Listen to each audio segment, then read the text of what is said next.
전 세계는 지금 동시에 여러 전선에서 불이 붙어 있는 시대에 살고 있습니다. 지역 분쟁은 더 이상 국지전에 머물지 않고 언제든지 대규모 충돌로 번질 수 있는 구조로 고착화되고 있습니다. 이런 상황에서 각국이 가장 먼저 점검하는 전력은 단연 공군력이며 제공권을 장악하지 못한 국가는 전쟁의 주도권을 잃을 수밖에 없습니다. 바로 이 지점에서 대한민국이 개발한 KF-21 전투기가 국제사회의 시선을 집중시키고 있습니다. KF-21은 단순한 신형 전투기가 아닙니다. 이는 한국이 더 이상 방산 수입국이 아니라 스스로 전장을 설계하는 국가로 올라섰다는 상징적인 결과물입니다. 실전 배치를 앞둔 이 시점에서 KF-21에 대한 관심은 단순한 기술 호기심을 넘어 실제 전력 도입과 전략적 계산으로 이어지고 있습니다. 특히 중동과 유럽 그리고 인도까지 이어지는 관심의 확산은 우연이 아닙니다. 최근 인도는 국방 예산을 전년 대비 약 9.53% 이상 증액하며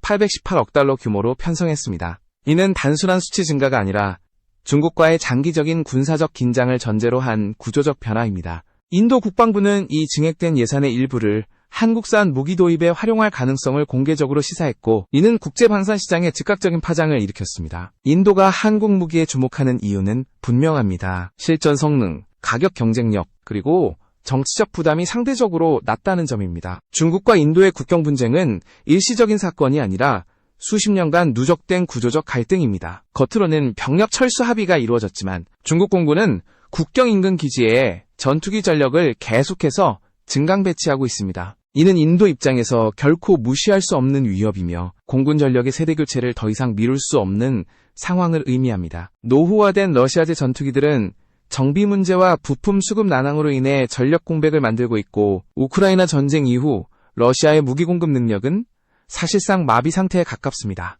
바로 이 틈을 파고드는 것이 KF-21입니다. KF-21은 4.5세대급 다목적 전투기로 분류되지만 실제 설계 개념과 확장성을 보면 5세대 문턱에 걸쳐 있는 플랫폼입니다. 공대공과 공대지 임무를 동시에 수행할 수 있으며 향후 블록 업그레이드를 통해 성능을 단계적으로 끌어올릴 수 있는 구조를 갖추고 있습니다. 이는 인도 공군이 요구하는 조건과 놀라울 정도로 정확히 맞아떨어집니다. 여기에 결정적인 장면이 하나 더해졌습니다. 한국을 방문한 폴란드 공군 사령관이 KF-21에 직접 탑승한 사건입니다. 표면적으로는 FA-50 생산 라인 점검과 공군 협력 논의였지만 폴란드 언론은 그 진짜 목적이 KF-21 탑승 체험이었다고 전했습니다. 이 장면은 단순한 외교 이벤트가 아니라 유럽 국가들이 KF-21을 실제 도입 후보로 검토하기 시작했다는 강력한 신호였습니다. 지금까지 유럽 대중에게 KF-21은 거의 알려지지 않은 존재였습니다. 그러나 폴란드 공군 수뇌부의 공개 행보 이후 KF-21은 단숨에 국제방산 뉴스의 중심으로 떠올랐습니다. 이는 곧 대한민국이 더 이상 조용한 기술 개발 국가가 아니라 글로벌 전투기 시장의 변수로 등장했음을 의미합니다. KF-21은 이미 양산 계약을 통해 생산 단계에 들어섰고 실전 기체 조립도 진행 중입니다. 이는 아직 개발 중인 개념기나 종이 위의 전투기가 아니라는 뜻입니다. 실제로 날아오를 준비를 마친 전투기라는 점이 해외 국가들에게 신뢰를 주고 있습니다. 특히 F-35를 보완할 수 있는 현실적인 대안으로 평가받으면서 고가의 5세대 전투기를 감당하기 어려운 국가들에게 매력적인 선택지로 떠오르고 있습니다. 이제 KF-21을 둘러싼 이야기는 단순한 국산 무기 자랑의 단계를 넘어섰습니다. 이는 전 세계 공군 전력 재평 과정에서 대한민국이 어떤 위치에 서게 될 것인가에 대한 이야기이며, 동시에 앞으로 수십 년간 이어질 방산 시장의 흐름을 가늠하게 하는 중요한 분기점입니다. 이 전투기를 둘러싼 국제적 움직임은 이제 막 시작됐을 뿐이며 그 파장은 생각보다 훨씬 클 가능성이 큽니다. 인도와 중국의 대립은 단순한 외교 갈등이 아니라 실제 무력 충돌 가능성을 전제로 한 군사적 경쟁 구도로 굳어졌습니다. 특히 공군력에서의 격차는 인도에게 가장 큰 부담으로 작용하고 있습니다. 중국 공군은 제20을 중심으로 한 스텔스 전력을 지속적으로 확장하고 있으며 국경 인근 기지에 최신형 전투기를 상시 배치하는 전략을 유지하고 있습니다. 이는 단순한 방어가 아니라 언제든지 공중 우위를 선점할 수 있다는 압박 수단입니다. 반면 인도 공군의 현실은 냉정합니다. 현재 인도가 운용 중인 전투기 다수는 러시아제 기체로 노후화와 유지보수 문제에 시달리고 있습니다. 고장이 발생해도 즉각적인 수리가 어렵고 부품 조달 역시 원활하지 않습니다. 우크라이나 전쟁 이후 러시아는 자국 전력 유지조차 벅찬 상황에 놓였고 해외 고객을 위한 무기 수출과 사후 지원은 사실상 후순위로 밀려났습니다. 인도 공군 입장에서는 전력 공백이 장기화될 수 있다는 불안이 커질 수밖에 없습니다.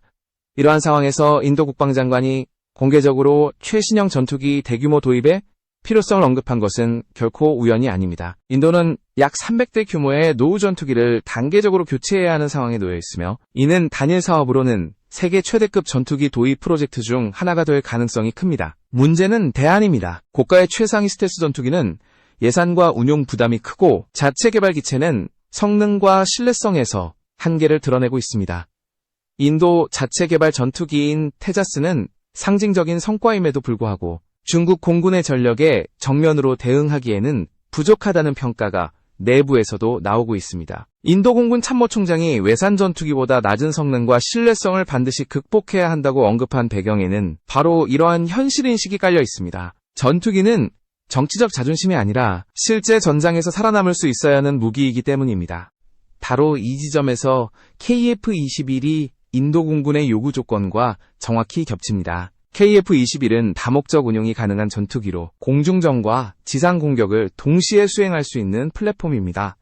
이는 인도가 요구하는 4.5세대급 다목적 전투기 개념과 일치합니다. 또한 KF-21은 단계적 성능 향상을 전제로 설계되어 초기 도입 이후에도 지속적인 업그레이드가 가능합니다. 이는 단기간에 전력을 확보하면서도 장기적인 발전 가능성을 동시에 고려해야 하는 인도에게 매우 중요한 요소입니다. 또 하나의 핵심 요소는 정치적 부담입니다. 러시아 무기를 계속 도입할 경우 서방의 제재 위험은 여전히 존재하며, 이는 부품 조달과 운용에 직접적인 영향을 미칩니다. 반대로 미국산 전투기를 대량 도입할 경우 비용 문제와 함께 외교적 종속성에 대한 우려가 커질 수 있습니다. 한국산 KF-21은 이 두 극단 사이에서 상대적으로 균형 잡힌 선택지로 평가받고 있습니다. 이미 인도는 미국산 무기를 다수 운용하고 있어 KF-21 도입이 외교적 마찰을 일으킬 가능성도 제한적입니다.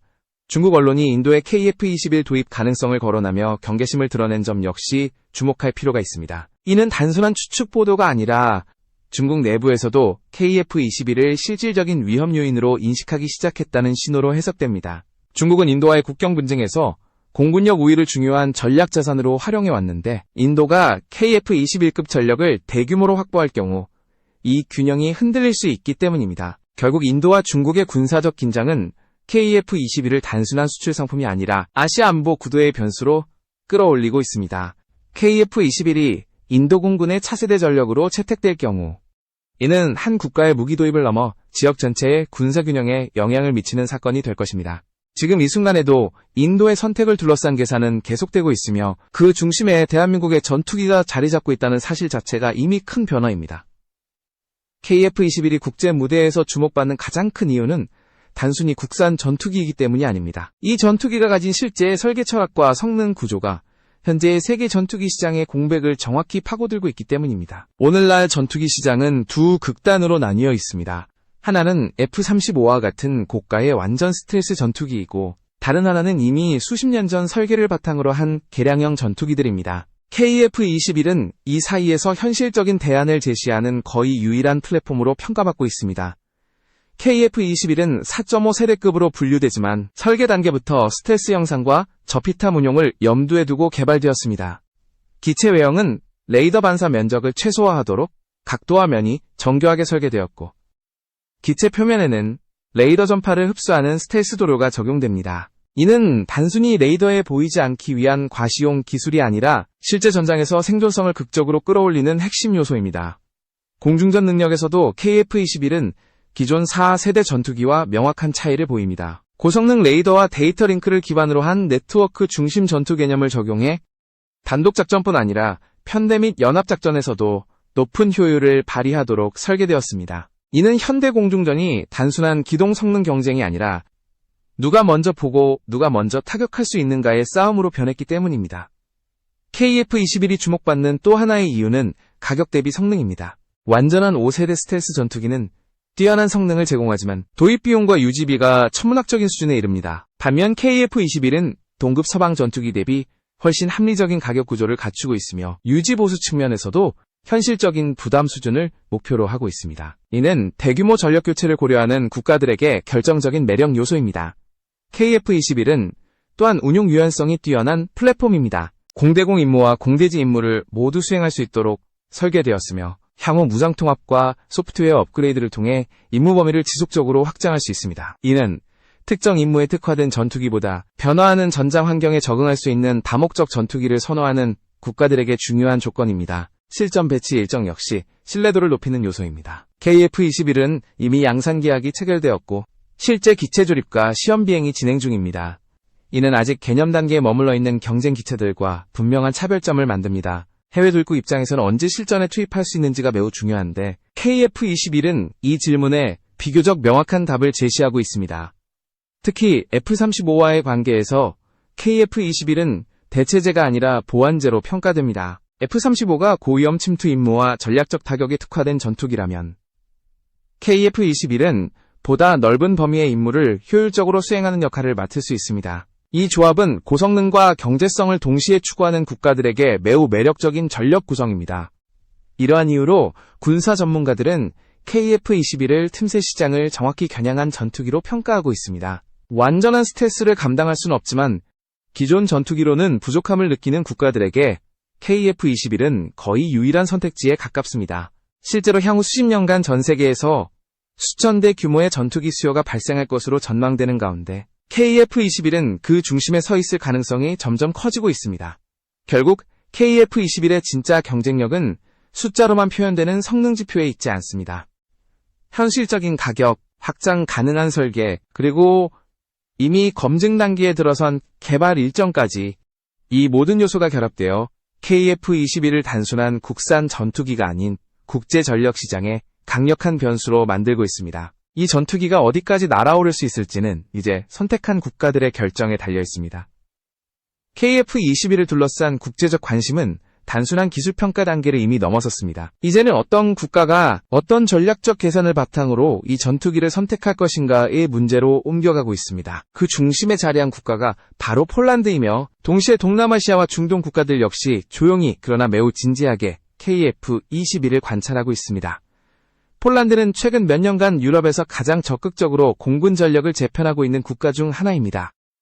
러시아와 우크라이나 전쟁 이후 폴란드는 공중전력의 중요성을 절실하게 체감했고 단기간 내에 전력 공백을 메우는 것이 국가 안보의 핵심 과제로 떠올랐습니다. 이미 FA-50을 도입하며 한국과의 방산협력을 본격화한 폴란드는 단순한 경공격기나 훈련기를 넘어 차세대 주력 전투기까지 시야에 두기 시작했습니다. 폴란드 공군 사령관의 KF-21 탑승은 이 같은 흐름을 상징적으로 보여주는 장면이었습니다. 이는 형식적인 방문 일정의 일부가 아니라 실제 조종 감각과 운용 가능성을 직접 확인하려는 실무 차원의 움직임으로 해석됩니다. 유럽 국가의 공군 수뇌부가 아직 실전 배치도 되지 않은 전투기에 직접 탑승했다는 사실 자체가 KF-21이 이미 도입 검토 대상에 올랐음을 의미합니다. 유럽 시장에서 KF-21이 갖는 의미는 분명합니다. F-35는 뛰어난 성능을 제공하지만 도입과 운용에 따르는 비용과 정치적 제약이 매우 큽니다. 반면 KF-21은 유럽 국가들이 요구하는 나토 표준과의 호환성을 유지하면서도 보다 합리적인 가격과 운용 자유도를 제공합니다. 특히 방공과 전술항공 전력을 동시에 강화해야 하는 중소 유럽 국가들에게 KF-21은 현실적인 선택지로 부상하고 있습니다. 동남아시아 역시 중요한 시장입니다. 이 지역 국가들은 중국과의 해양 분쟁과 영공 침범 문제로 인해 공군력 강화를 지속적으로 추진해왔습니다. 그러나 고가의 최상위 전투기를 대량 도입하기에는 예산과 정치적 부담이 큽니다. KF-21은 이러한 국가들에게 합리적인 가격으로 확보할 수 있는 고성능 플랫폼이라는 점에서 강력한 매력을 발휘합니다. 더 나아가 기술 이전과 공동 생산 가능성은 동남아 국가들의 산업적 요구와도 맞아떨어집니다. 중동 국가들의 관심 역시 주목할 만합니다. 중동은 세계에서 가장 빠르게 군사기술을 도입하는 지역 중 하나이지만 동시에 정치적 이해관계가 매우 복잡한 시장입니다. 특정 강대국의 무기에 과도하게 의존하는 것은 전략적 부담으로 이어질 수 있습니다. KF-21은 이러한 상황에서 비교적 중립적인 대안으로 평가받고 있으며 이미 한국산 무기에 대한 신뢰가 형성된 국가들에게는 자연스러운 다음 단계로 인식되고 있습니다. 다만 KF-21 수출에는 분명한 변수도 존재합니다. 현재 KF-21은 미국산 엔진을 사용하고 있어 수출 과정에서 미국의 승인 절차를 거쳐야 합니다. 이는 잠재적 제약 요소로 작용할 수 있지만 동시에 대부분의 유력도의 후보국들이 이미 미국과 긴밀한 군사협력 관계를 유지하고 있다는 점에서 결정적인 장애물로 작용할 가능성은 제한적입니다. 특히 미국산 무기를 다수 운용 중인 국가들에게 KF-21은 오히려 연합 운용 측면에서 장점을 가질 수 있습니다. 결국 KF-21을 둘러싼 수출 경쟁은 단순히 성능 비교로 결론나지 않습니다. 각국의 안보 환경, 예산 구조, 외교적 계산이 복합적으로 작용하는 문제입니다. 그럼에도 불구하고 분명한 사실은 KF-21이 이제 더 이상 가능성의 전투기가 아니라 실제 선택지로 자리 잡았다는 점입니다. 대한민국이 조용히 쌓아올린 기술력이 세계 각국의 전략적 판단 속으로 깊숙이 들어가고 있습니다. KF-21의 경쟁력을 이야기할 때 빠질 수 없는 요소가 바로 탐지와 은폐의 싸움입니다. 현대 공중전에서 승패를 가르는 핵심은 누가 더 멀리서 먼저 발견하고 상대에게 들키지 않은 채 먼저 타격할 수 있느냐에 달려 있습니다. 이 때문에 레이더 기술과 스텔스 기술은 끊임없이 서로를 추격하며 발전해왔고 KF-21 역시 이 치열한 기술 경쟁의 한가운데에 서 있습니다. KF-21은 설계 단계부터 레이더 반사 면적을 줄이기 위한 형상 최적화를 적용했습니다. 단순히 외형을 날카롭게 만드는 수준이 아니라 공기역학과 전자파 반사 특성을 동시에 고려한 구조입니다. 여기에 기체 표면에는 레이더 전파를 흡수하는 스텔스 도료가 적용되어 적 레이더에 포착되는 거리를 의미 있게 줄이는 것을 목표로 하고 있습니다. 이는 완전 스텔스 전투기와 같은 극단적인 은폐를 추구하기보다는 현실적인 비용과 유지 보수 범위 안에서 생존성을 극대화하는 접근입니다. 하지만 문제는 지상 기반 고성능 레이더의 발전입니다. 최근 강대국들은 기존 공중 레이더뿐 아니라 장거리 지대공 레이더와 다중주파수 탐지 체계를 결합해 스텔스 표적을 탐지하려는 시도를 계속해왔습니다. 이로 인해 단순한 형상 스텔스와 도료만으로는 완전한 은폐를 보장하기 어렵다는 인식이 확산되었습니다. KF-21 개발진이 차세대 기술에 주목하는 이유도 바로 여기에 있습니다. 대한민국은 스텔스 도료에만 의존하지 않는 방향으로 연구를 확장해왔습니다. 전자기파를 흡수하거나 분산시키는 신소재 연구, 그리고 플라즈마를 활용한 전자기파 제어 기술이 그 예입니다. 플라즈마 기반 기술은 이온화된 층을 통해 레이더 신호를 왜곡하거나 흡수해 탐지를 어렵게 만드는 개념으로 아직 실전 배치 단계에 이르지는 않았지만 차세대 전투기 기술의 핵심 후보로 평가받고 있습니다. KF-21의 현재 양산형에는 검증된 스텔스 도료와 형상 설계가 적용되며 보다 진보된 기술은 향후 개량형과 차세대 모델을 통해 단계적으로 도입하는 전략이 검토되고 있습니다. 이는 기술적 위험을 분산시키면서도 장기적인 성능 향상을 확보하는 현실적인 선택입니다. 모든 최신 기술을 한 번에 적용하려다 개발 지연이나 비용 폭증을 겪는 사례는 이미 세계 곳곳에서 확인된 바 있습니다. 특히 유지보수 측면은 실전 운용에서 매우 중요한 요소입니다. 고성능 스텔스 도료는 뛰어난 은폐 성능을 제공하는 대신 정비에 많은 시간과 비용이 소요되는 경우가 많습니다. KF-21은 이러한 문제를 고려해 운용 국가가 감당할 수 있는 수준의 정비 체계를 전제로 스텔스 성능을 설계하고 있습니다. 이는 전투기의 가동률을 유지하는 데 있어 결정적인 차이를 만들어냅니다. 결국 KF-21의 스텔스 전략은 절대적인 은폐가 아니라 전장 환경에서의 균형입니다. 적 레이더에 최대한 늦게 포착되고 동시에 네트워크 기반 탐지와 전자전 능력을 활용해 먼저 상황을 장악하는 개념입니다. 이러한 접근은 단일 기체의 은폐 성능에 모든 것을 걸기보다 편대 운용과 정보 공유를 통해 전체 전투 효율을 높이는 방향과도 맞닿아 있습니다. 이러한 기술적 선택들은 KF-21을 단순한 과도기적 전투기가 아니라 장기적인 발전 경로를 가진 플랫폼으로 만들어줍니다. 현재의 성능과 미래의 가능성을 동시에 고려한 이 구조야말로 KF-21이 여러 국가의 관심을 끄는 핵심 이유 중 하나입니다. KF-21의 미래를 결정짓는 가장 중요한 요소는 결국 엔진입니다. 전투기의 성능은 레이더나 무장만으로 완성되지 않으며 모든 기동과 작전 능력의 근간에는 엔진이 존재합니다. 현재 KF-21은 미국산 F414 계열 엔진을 사용하고 있으며 이는 이미 신뢰성과 성능이 검증된 선택입니다. 그러나 이 선택은 동시에 분명한 한계를 동반합니다. 수출 통제와 운용 자율성이라는 문제입니다. 대한민국은 이 한계를 누구보다 정확히 인식하고 있습니다. 그래서 KF-21 개발과 병행해 국산 항공 엔진 개발이라는 더 어렵고 더 긴 싸움에 뛰어들었습니다. 항공 엔진은 단순한 기계 부품이 아니라 국가 기술력의 총합이라 불리는 영역입니다. 고온과 고압을 견디는 소재 기술, 정밀한 공력 설계, 장시간 운영을 버텨내는 내구성까지 어느 하나라도 부족하면 전투기의 성능은 한계에 부딪힐 수밖에 없습니다. 최근 공개된 5,500파운드급 국산 터보팬 엔진은 이 도전의 상징적인 성과입니다.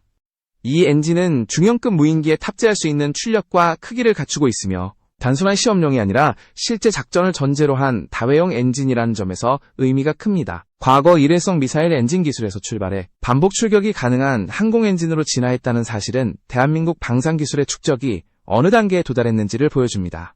이 국산 엔진 개발 과정은 결코 순탄하지 않았습니다. 극한 시험 중 내부 블레이드에 균열이 발생해 개발이 중단될 위기에 처한 적도 있었고, 그 과정에서 소재와 코팅, 냉각 구조를 전면 재설계해야 했습니다. 그러나 이러한 시행착오는 오히려 기술적 도약의 계기가 되었고, 내열 소재와 고급 코팅 기술은 이전과 비교할 수 없을 정도로 발전했습니다.